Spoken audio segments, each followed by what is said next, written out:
Kaya sunan siya siraya, vendena siya. Ka anambara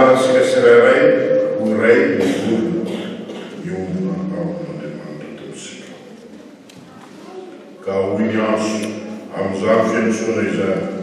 andeha menaka ny fiantsona andro zay saivina tsara fa efa miainany Paoly ary tiany ho saivina indrindra amin'ny fiainany manontolo izany ka ampasaivina indrindra fa zany miantsoana azy zany voalohany indrindra dia ny bebahany ny otany zay nomanosany sy ny tokisany tompoteny fatratra misy fa tena itino marina dia izao io Jesosy io sy mba ny Mesia ka noho zany manenjika zay rehetra manaraka noho Jesosy io aho ka atao poentinao toraham-bato azy vorona hitanany akanjo zay hovolona noho amizany fa resin-dahatra tanteraka amin'ny fahativany sainy sy ny fony amin'ny fampianarana zay raisy kanjo na madio ny sainy na madio ny fony na araka ny fampianarana zay raisy ota satria fanomezana lay ny raha'Andriamanitra ota satria fanomezana mivantana any Jesosy Kristy ota satria fanokana sy fanaovana ny hevitry ny soratra masina ho araka ny fiviliany tsy finoana mandeha menaka ny fiantsona hoantsona zany mba hibebaka noho amin'ota zany no niantsonany Paoly fa izay ary saivina antsika koa ty andro fanokanana amity miasa rovasika ny hevitsika rehetra sy ny ota sika rehetra ny fampiviliana rehetra zay nenesika amin'ny fitaomany rasy ny tena sika ny nofosika amin'ny fitaomany rasy zay taomany devoly sika amin'ny fitaomany rasy zay anjakany fahafatesana amintsika ka antsoina indrindra andeha miendriky ny fiantsona dia ny fiainany fibebahana izany vavaka no ataony Paoly ka angatahany indrindra ny tompo Jesosy mangataka ary vavaka zay hitarina indrindra mba hotoa amintsika tsirairay avy izany vavaka izany ka andehanasika amin'izany fiainany fibebahana fa hoy izy koa ny andiny fahadimy iray batisa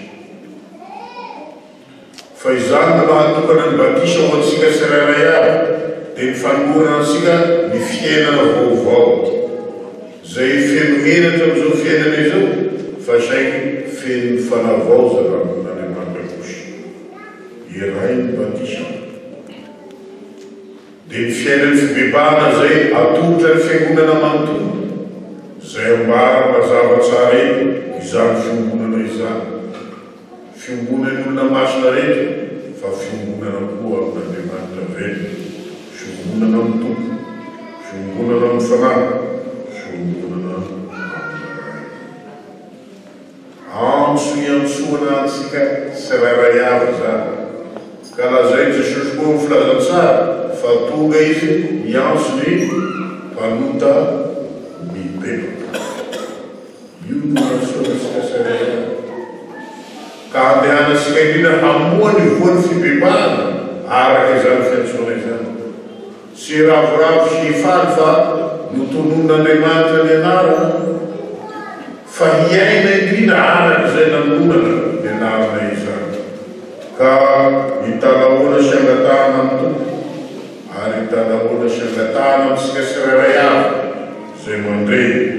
mba andehanasika amin'izany fiainany fibebahana izany fa izany miantsoanantsika tsirairay avy hiala amin'ny ota ka andeha amin'ny lalana zay tariany fanahy antsika dia ny lalany mandrakizay fiantsoana momba famonjena izany zay niantsoana indrindra Paoly tamin'izany fotoana izany ka naharihary sy nambara mazava aminy fa aizy pito ny nandehanana hatramin'izay ny saina sy ny eritreritra izy fa mandeha amin'ny fahazavany lanitra ka anjo ny fisehoan'i Jesosy Kristy aminy nanambara mazava aminy tsara fa misy kiraka iny masony ka jamba izy ary mandeha amin'ny aizina mila an'Jesosy haraisy zany kira io maso zany mba handehanany fahazavany lanitra fa sy toerany le izy mivavaky andeha miendriny fiantsoana zay miantsoan'Andriamanitra ho amin'ny fahazavany Kristy eny ho fahazavany leriany no andehana na am'izao fiainana izao indrindra fa am'izay sy mizovana ny fahatanterany fanantenana no mandrakizay mangataka aminareo miteno atsika mba handeha miendrika izany fiantsoana fiainana vaovao fiantsoana ho amin'ny fiainany batisa ka ifadianany devoly sanasany rehetra ny fomba rehetra ny fiainany batisa ka iainana indrindra ny fiekekely sy ny fialana amin'izany hevitra izany isanandro isanandro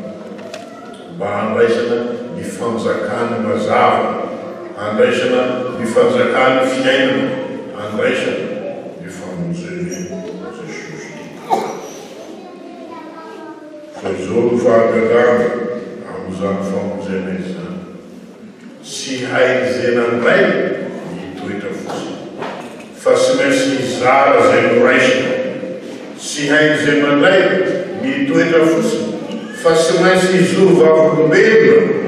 fa izy zay maty teo aloha dia manana fiainana vaovao ao i Jesosy Kristy ankety izy zay tia fanarahana sy fanoavana ny devoly teo aloha ankety tia indrindra ny fanoavana ny fitariany fanana ary zany hitasika koa ny fiainany Paoly zay nanoratra izao Kristy izao fa nandray mididy amin'ny Jesosy Kristy izy ka nanoa izaho Jesosy hoe Jesosy nonjena olona fa sy hafa sy reo olona hitanao maso reo fa izaho zay misehonao ity ka miova fanavaozany mandehananao zay mino ianao ka miekeny helokao ao fa hotondroko anao ao efa merakely hotondroko anao ao miasa fanompoana lehibe zay fa nifidianako anao hotondroko anao ao ny fitariany fanan'Andriamanitra antso ny famonjena zay antso ny fanompoana koa ka handehanasika mendrika ny famonjena zay namonjenasika ary handehanasika ho vavolombelona mba halalany maro hafa koa ka hinoany Paoly nanenjika dia ankehitriny izy manaiky koa ny fanenjehana ao amin'ny tenany makatoa ny fanenjehana ao amin'ny tenany satria nanao izany izy fombola sy nahalala ka amin'izany mandray ny fianarana lehibe eo amin'ny fiainana izy hihatra amin'ny tenany koa ka hanaiky ny fijaliana sy ny fahoriana rehetra fa tsy izany ihany fa manaiky koa ny fanenjehana ao amin'ny tenany satria izay lala ny azo fijaliana efa ny fidiny Jesosy Kristy ho an'ny tenany koa dia ho an'ny Jesosy zany ary ho an'ny olony koa zay manaraka azy antso zay handehanasika izany sy tahaka ny fomba tempotempo fa handehanasika tahaka zay miasa tokoa sy tahaka zay ho be taraina fa tahaka zay handeha amin'izao herisika izao dia ny hery ny fiantsoana satria izany no herisika zay anonan'Andriamanitra ny anarasika siraray aby ka iantsoana isika koa vavolombelona handeha hanambara fa Jesosy ny tompony famonjena Jesosy ny tompony tena ny foamparasika eny Jesosy ny tompony olona rehetra fa kely rehetra nilay ny famonjena handeha miendrika ny fiantsoana zay antsoana antsika ny vavolombelona ka handeha araka ny fietena sy ny fanetretena rehetra amin'izany arak'izay amaritany ambiny faharoa sy ny manaraka azy ao amin'ny fanetretena rehetra sy ny fahalemem-panahy amin'ny faharipo ny fandevotra ny fitiavana mazoto ny tana ny firaisana amin'ny fanahy amin'ny fehim-piavana Andriamanitra amin'izany mametraka indrindra ny lalana zay nanavotana antsika ho lalan'ny fiainantsika koa. Fa izany tany Sale izany dia ny lalany azo fijaliana zay narahany Kristy sy naleha. Ny fanetretena reny, ny fahalemem-panahy, ny faharam-po, ny fandefiana ny fitiavana, ny fahazotoana ny tanany firaisana ny fanahy. Lalana nalehany Jesosy avokoa ho fanavotana sy ho famonjena antsika tsirairay ka hiantsoana antsika tsirairay avy ho fiainantsika koa arak'izay efa niainy Jesosy Kristy azy. Fanomezan-toky amin'izany fa izy dia mikomasika ka ny nandreseny amin'izany lalana izany no tolorana antsika koa handresesika amin'izany lalana izany. Fa izany lalana zay fidiny ho antsika tsirairay avy ka hitomboasika hely sy faherezana amin'ny fanoavana ny dia amin'izany lalana azo fijaliana hitondrany Jesosy Kristy antsika izany. Fa ho an'izay mihazona izany fiombonana amin'izany no mihazona sy mandray koa ny fandreseny amin'ny tsanganany velona amin'ny tany. Hoy ny tompo iray ny tena ka ilazana koa amin'izany fa ireo lalana io dia manambara sy manamporofo ny fiombonantsika ao amin'ny fiangonana masina, fiombonana ao amin'ny fiangonana ka amin'izany antsoina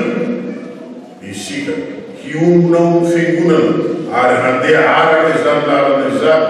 amin'ny herin'ny faherezan'ilay nanangana ao Jesosy Kristy tamin'aty.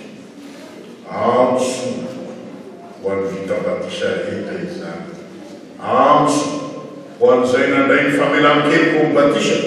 antso ho an'izay nandray ny fanahin'Andriamanitra ao batisa.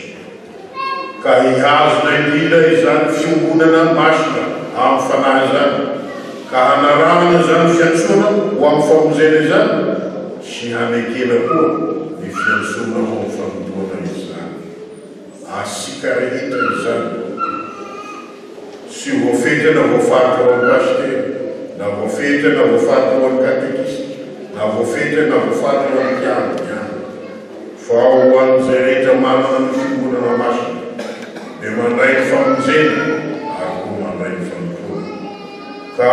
hampiarasika eo ny fiainantsika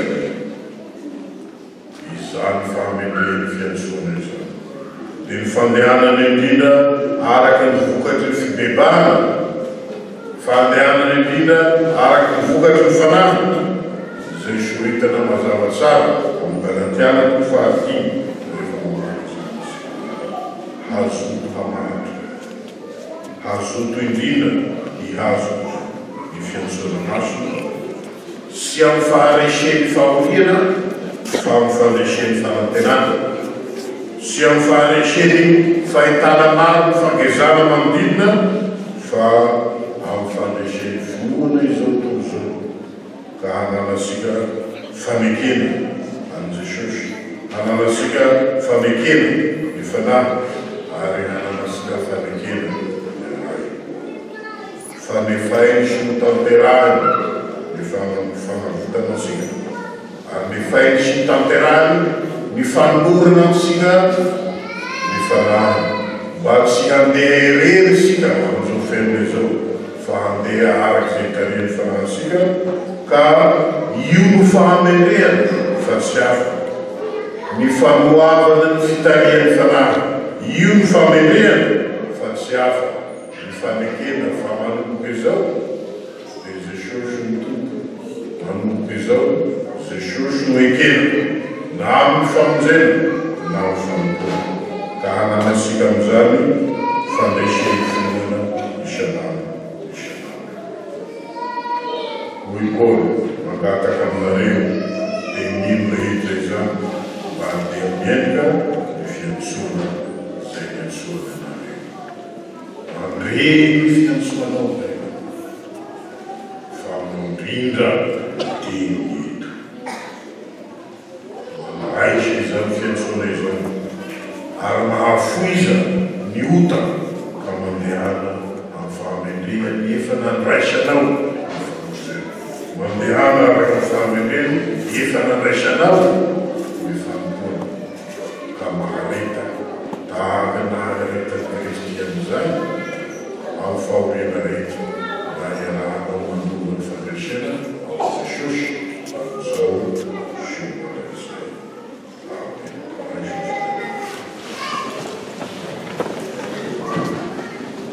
Ho aminareo rehetra reny fahasoavan'i Jesosy Kristy Tompo sy ny fitiavana Andriamanitra ray ary